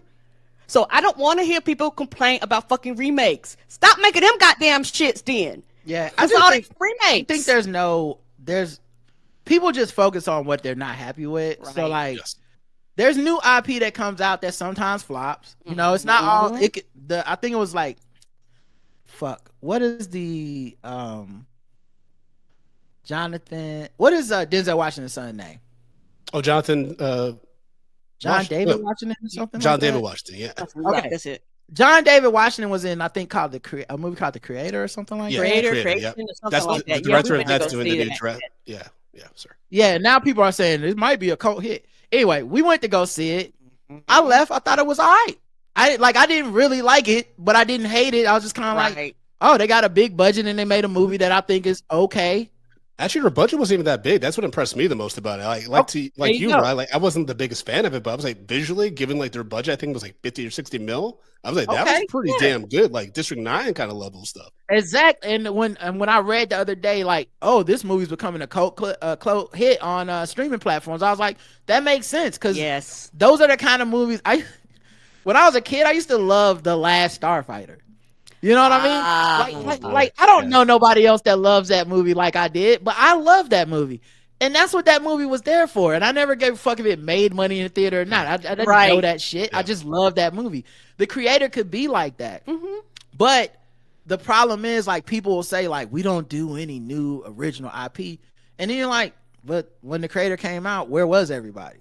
Yep. You know what I mean? Like, and you ignore the shit out of it. Yeah, but if they would have said that shit was I don't know, Total Recall 7 or some shit like or the remake of such and such, like, people would have there's some people who would have left the house that didn't. You know what I'm saying? And this wasn't a shitty movie, meaning like the Total Recall remake was shitty. Yes. Like it was I like that. It was just like throw the name Total Recall on some shit and then get people to watch it. Ain't that the one we watched where they turned up the sound? It was ridiculous. Yeah, but my point being, like, that's the bullshit that's why people keep recycling IP is that if people's true thirst for I just always want something new and original was strong like that, it's real and it was stronger than the movie has to be great. Yes, because it's not fair to say I'll watch something new, but it gotta be great. That's not what we do with these shitty IP remakes. No, we don't. We're going to see these shitty movies because they got slapped Transformers 5 on the shit. Yep. But if somebody says like, hey, this is a new director with this, we're like, I gotta see some reviews, I gotta see, and we won't go see the shit. So yeah, it's hard. We make it hard as an audience, and then we complain like it's the studios only. Like, Yeah, only the studio doing it. I'm telling you, studio execs want to do original stuff. They don't want to like just recycle old ideas. It's just that they think that the audiences, that's what they want because they're so complacent and they don't like to have to stretch their thoughts too much. Like, for me, I think it's just a lack of creativity. And I think that like comes to what we were talking about earlier, which is like, you know, a drop in interest in education and focus on education and also learning other different worldviews. I think the more you diversify your thought and your experiences and like read and learn about and have like, you know, build your imaginations and stuff, that's when original stuff and ideas resonate. Right. Like that's when like you can connect with stuff that's outside of your personal experience, outside your personal worldview. And I just think that we're becoming more and more siloed because of social media and technology. And that's also what's stunting us too. And we're just inundated with content. Yes, we are. Like a lot of this stuff is us complaining because we got too much. Like it was easier for people, ironically, before everybody was getting a greenlit. Like and now Hollywood scaled back, obviously, like after the writer strike, especially, like it's almost impossible to get some shit greenlit. But we had like a good 7-8 years where you could walk in the studio and fart and people were like, 8 episodes, see what you can do with that. Thanks for reminding me that my timing was off again in Hollywood, Rod. Appreciate that. Sorry. I was rooting for you. I got in there. They were like, yeah, no one's really doing 2 more weeks. They're like, yeah, like we're like, you know, definitely pitch us your ideas, but like, you know, have you ever like thought about working on Mrs. Doubtfire? Like, why? Like, what? Brandon Collins was a fortnight away from stardom. Okay. Like the writer strike happened, like right as they were like signing the ink. They were like, you know what? Let's give them a 7-picture. Ding! Oh, the strike song. I can actually say this. Back. I can't say the production company, but I did have a pitch meeting scheduled for the Monday that the strike happened. That was going to be a murder mystery that was focused on Lil Wayne and Diddy. And so like I definitely dodged a bullet there. Yeah, thank God. Thank God. To be fair, it was going to be about Diddy being killed by a bunch of like, basically he was having a dinner party with all the Bad Boy record artists and stuff like that because he was going to give them back their masters because he like, you know, was trying to make himself whole. At the time, I didn't know why he was doing that kind of stuff. And Lil Wayne was invited as like a mediator or whatever. And Lil Wayne is like a big Agatha Christie fan. And so Diddy ends up dead at the dinner party. And it's going to be about him trying to figure out, was it the Locks? Was it Mary J? Like who killed Diddy? And so I was going to do a whole pitch and everything like that. Then the strike happened. Honestly, man, God was looking out for you on that one. Good thing you missed that one. Yeah. It would have been like, imagine that shit would have just been coming out like this month. I'd be on this podcast promoting it. I'd be like, all right, listen, everybody. Listen, I know. You know that would happen to me too. I'm the Black Charlie Brown. That would definitely happen. I'd be like, all right, listen, everybody.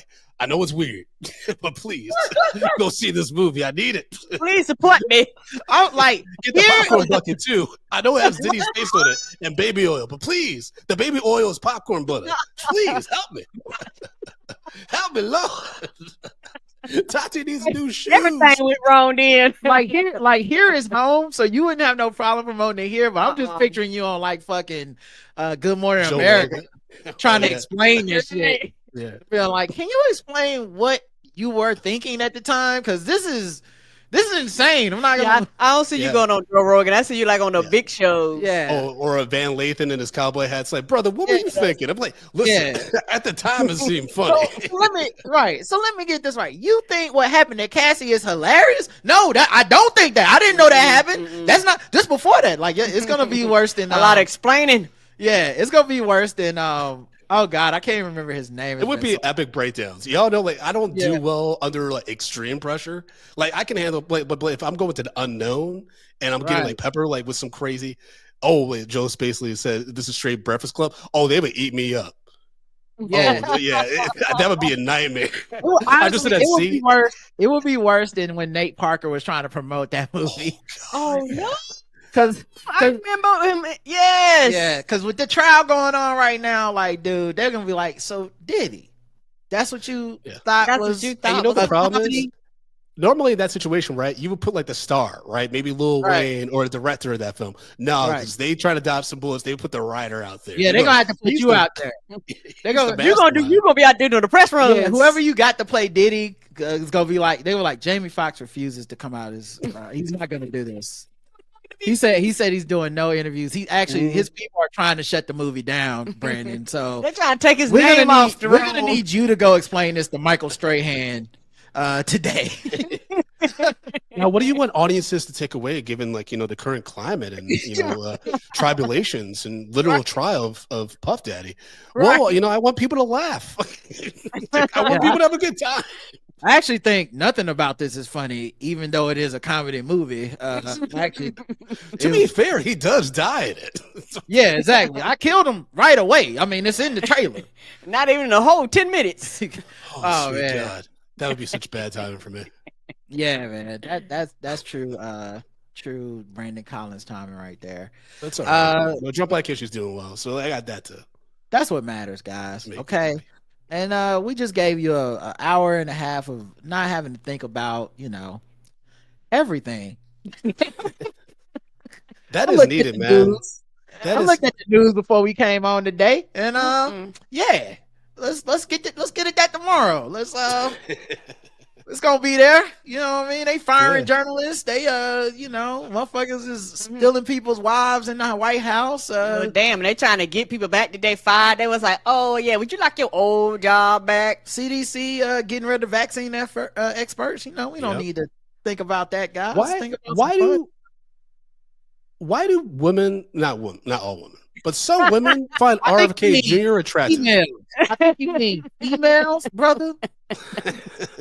Why do these females? Yeah. Go ahead, finish your sentence.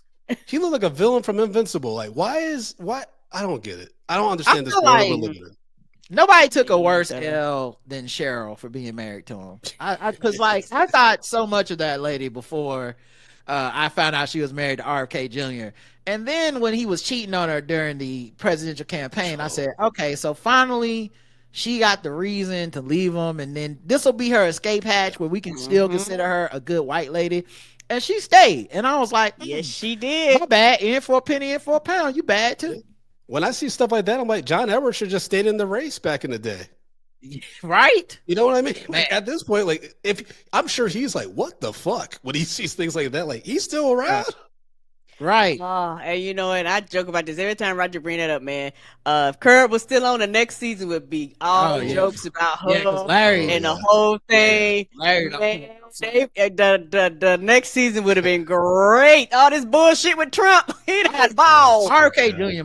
he really got to be slinging some pipe. He giving her that dangling because nothing else makes sense. There's no way to make this make sense unless he's just dicking her down nightly. Because what the fuck are you doing, ma'am? This is embarrassing. Yes, it is.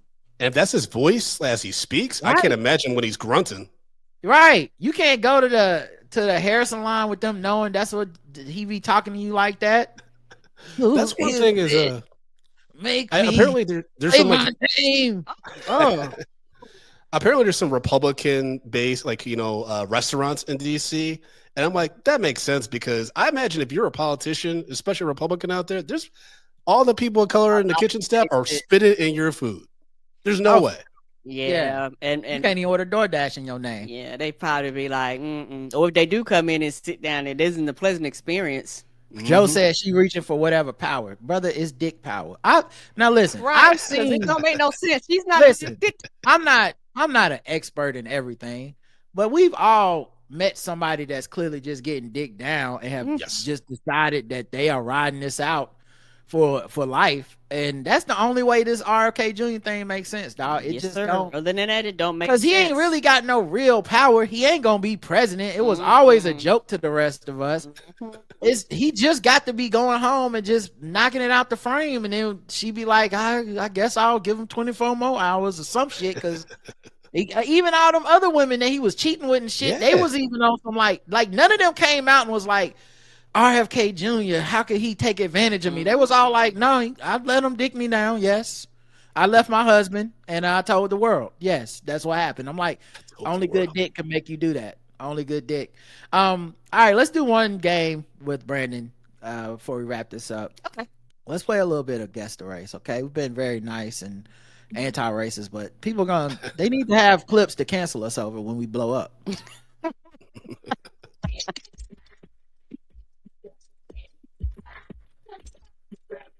It's time to guess the race. It's time to guess the race. It's time to guess the race. It's time to guess the race. Guess the race. We go around the globe, find different articles, guess the race of the people involved. Today's contestants, Karen, and of course, Brandon Collins. Armed DoorDash dope busted over tip demand. Angered that he had not received a cash tip the night before on $100 order, a DoorDash driver returned to a Washington home with a loaded gun on his hip to seek the gratuity. Oh no! Oh, yeah, your gratuity gonna be jail time. First of all, the fact this man waited a full 24 hours to come, he was thinking about that thing that when second he clocked out. Mm-hmm. He's like, oh, okay, I'm gonna get my 10%. The investigators alleged that Robert Delahant, 59, showed up last Thursday morning at the Vancouver residence of Kiana Korenikov. We're not guessing her race. Okay. She's 19. He's 59. He showed up to demand the tip. Delahant was loud and mouthy. After Korenikov's father told Delahant to leave the family's property, the men got into an altercation during which Delahant allegedly reached for a holstered Ruger firearm. Anthony Volino, 55, told cops he grabbed the gun and pushed the driver down onto the driveway. Volino stated that he smelled liquor on Robert's breath. He thought anything could have happened. Cops reported he said he feared for his safety when Delahant reached for the gun.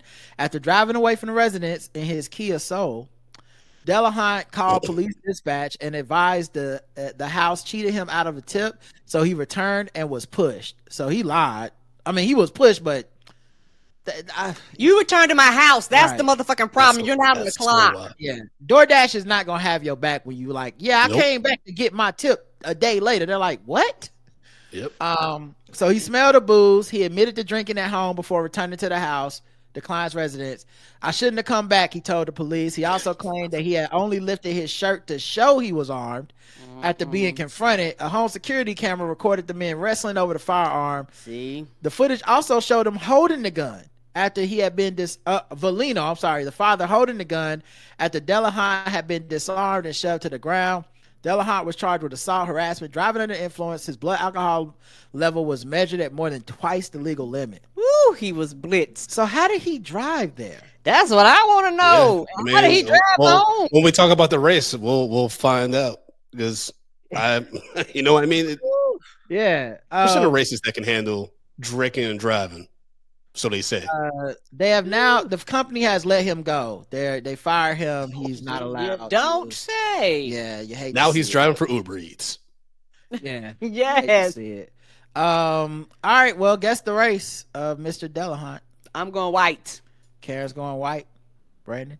Yep. Can't take an L white.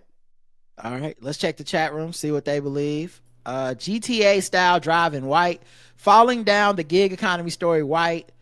The white guy who didn't tip, the white guy who demands tips. Sorry. Sorry, that sound was playing. No problem. From an article. The white guy who demands tips, someone said. White cuz niggas don't get up that early, and Della White. The correct answer is white.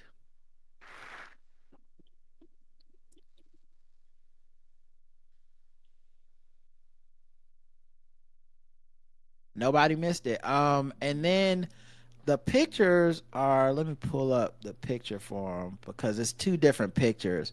One is like the dad holding the gun. That's when the dad pushed him down and grabbed the gun.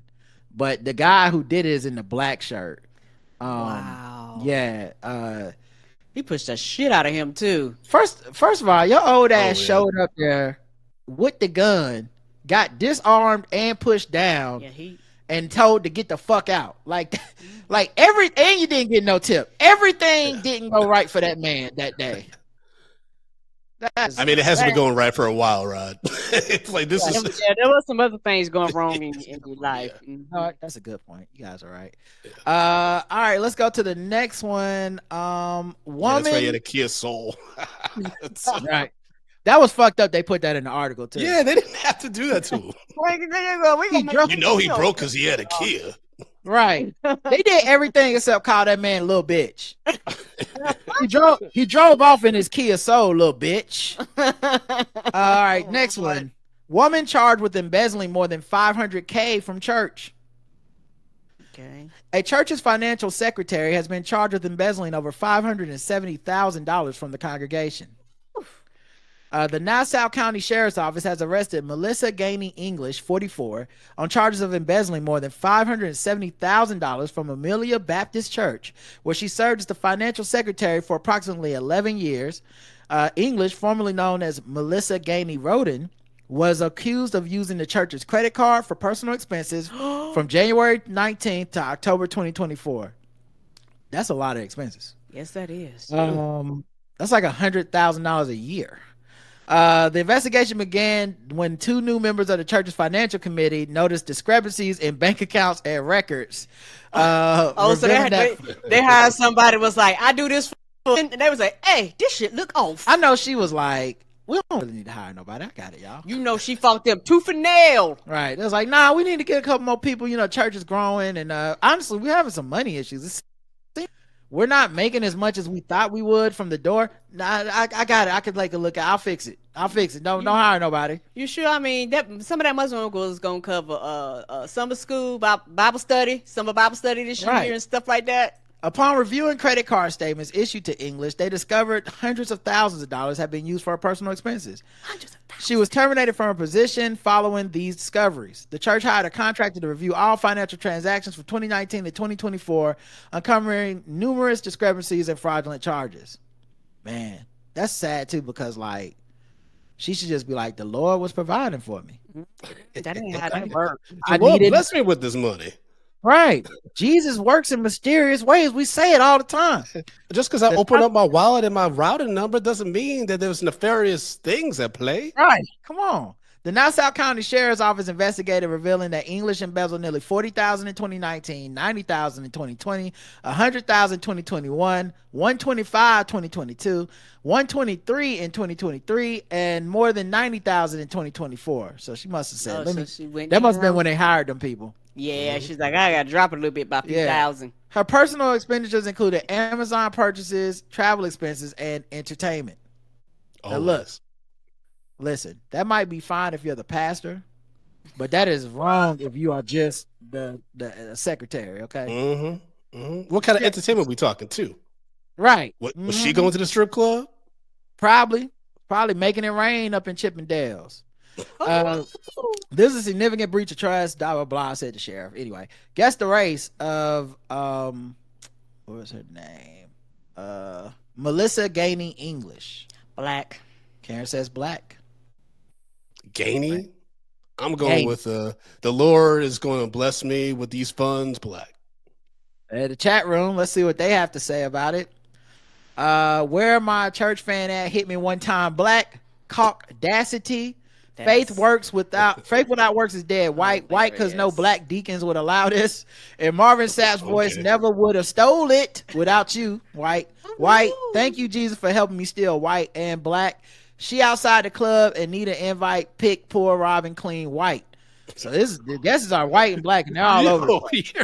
Your audience is wild, right? These are the people that be showing up to Trump Black History. I love it, but these are the same people. Anyway. I don't ever want to cross y'all. Jesus, I don't want to be against the race story, Rod. Please, if you see my name on one of these articles, just call me something else. Well, you guys both went white. Oh no, you guys both went black. All right, the correct answer is white. Wow. Okay. I'm surprised she didn't take more then. The name kind of sound black, and it sound blacker when you get like the original name. It's like Roden or something. I was like, oh, that's definitely black. And they was from the church, and it was a Baptist church. Yeah. That pinged on for me too. But this her. Oh yeah, she got away. I'm surprised she didn't take more. Ain't that true? A blonde white woman, yeah, she probably could have been the millions if she played her cards right. Now, many of you did get it correct, so let me give you your applause real quick.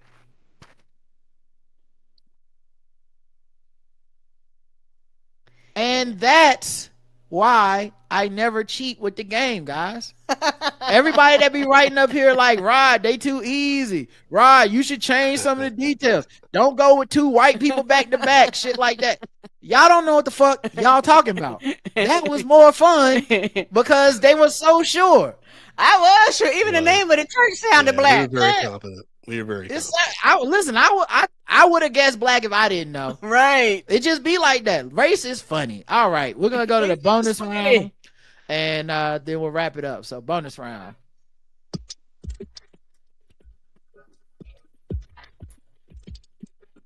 It's time to guess the race. It's time to guess the race. It's time to guess the race. It's time to guess the race. All right, bonus round. Everything's worth triple the points, triple the racism. Actually, it says it's race in the fucking first sentence. What the fuck? Or it's nationality. I don't know. All right, we'll go to a different one. Yeah, a different one. Because I don't even know how that works in that type of race. Let's go with this one. How about an incorrect fast food order sparks fight at local Dairy Queen. Oh no. Black. Oh wait, you know what? We did this one. This old. Yeah, my bad. Is it black? It was white. It was white, dude. Shit. All right.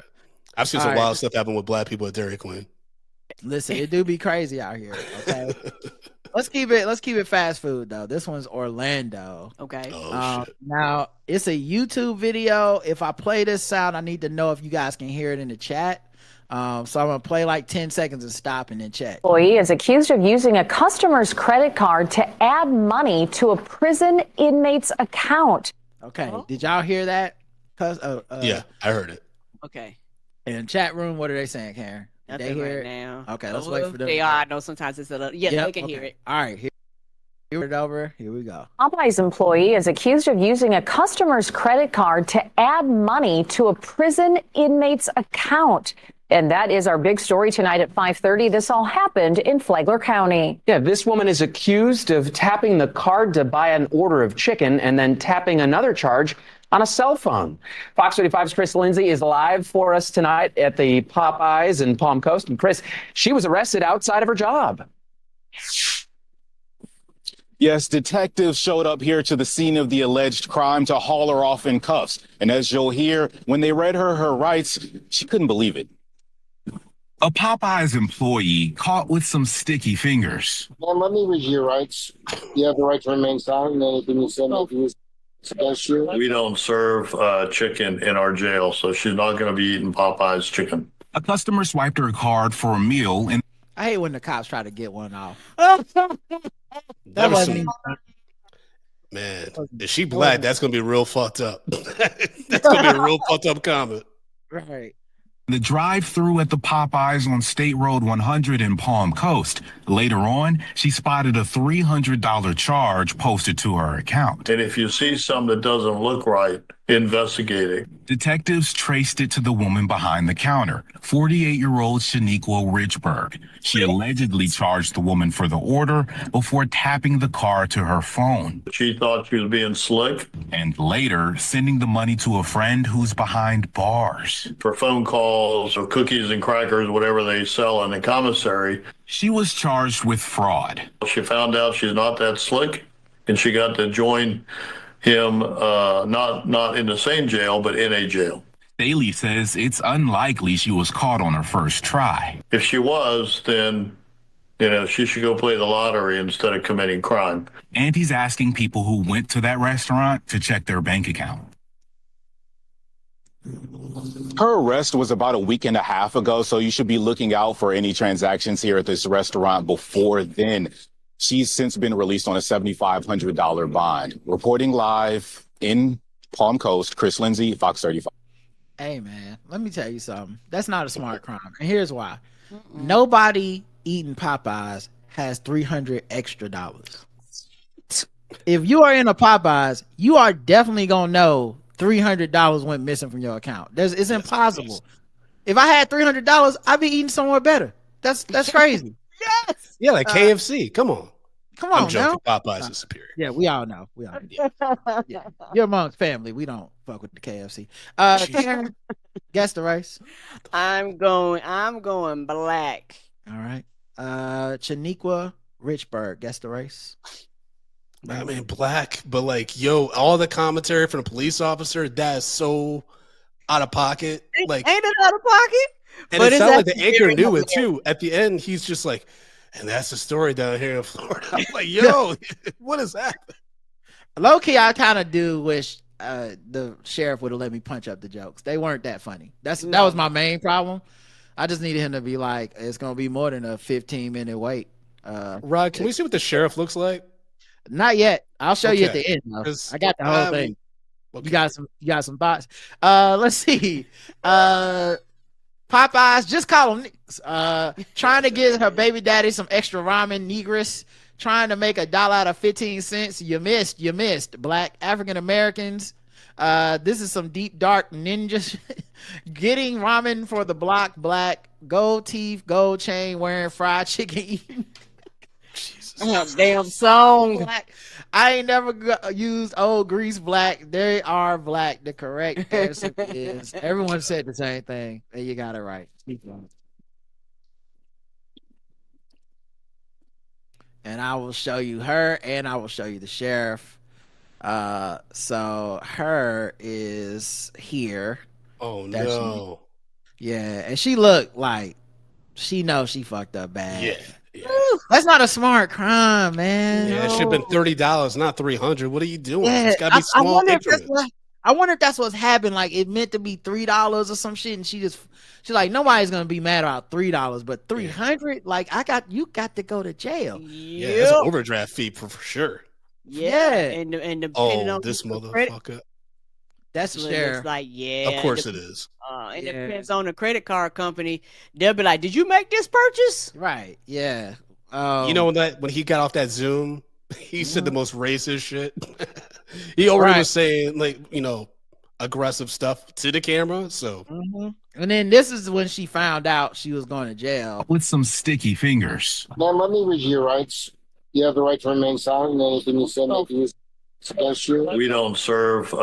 She really tried to act surprised, man. Come on, right? Yeah, they rode up on her with cameras and stuff. Damn, this is not a good crime. Yeah. Also, cookies and crackers. What kind of what do you think they have in common? This oatmeal cream pies, man. Okay, you got to do what you got to do. Keep Diddy out for you in there. Let's go to the sword ratchetness, and that's the last thing.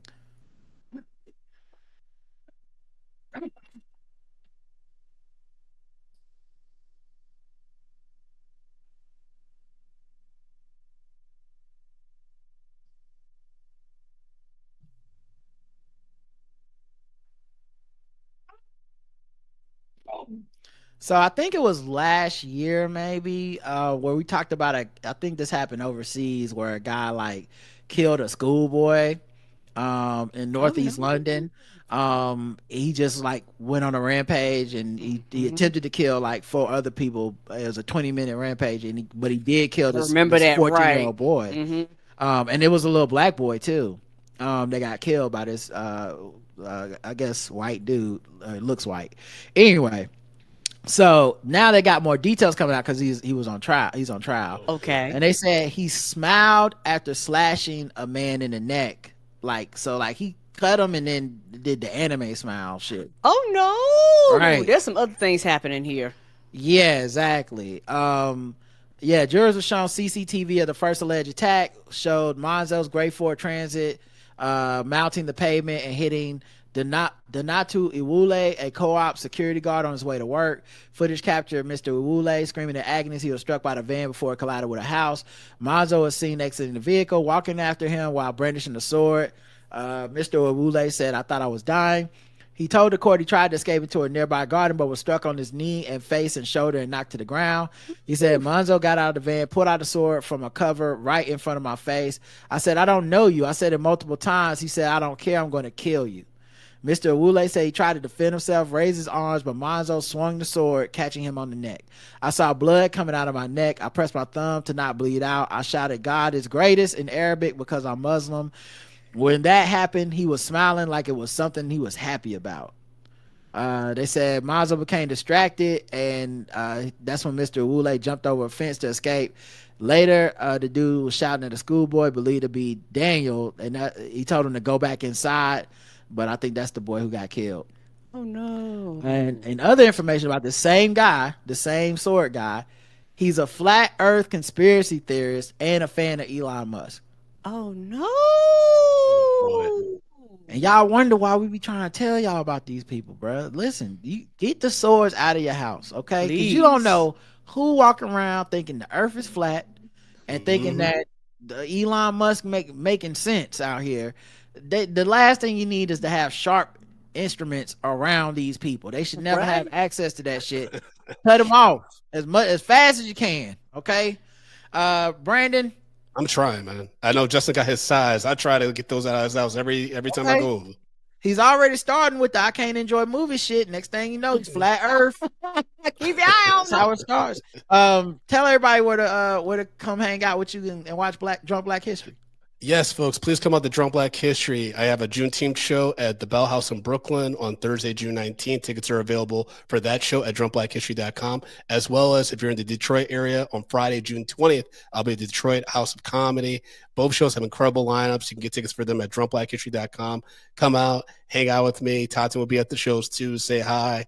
You're going to learn a lot of incredible Black historical stories, events. You're going to learn about some incredible contributions that our people did. And we're going to have some jokes and some drinks while we talk about it.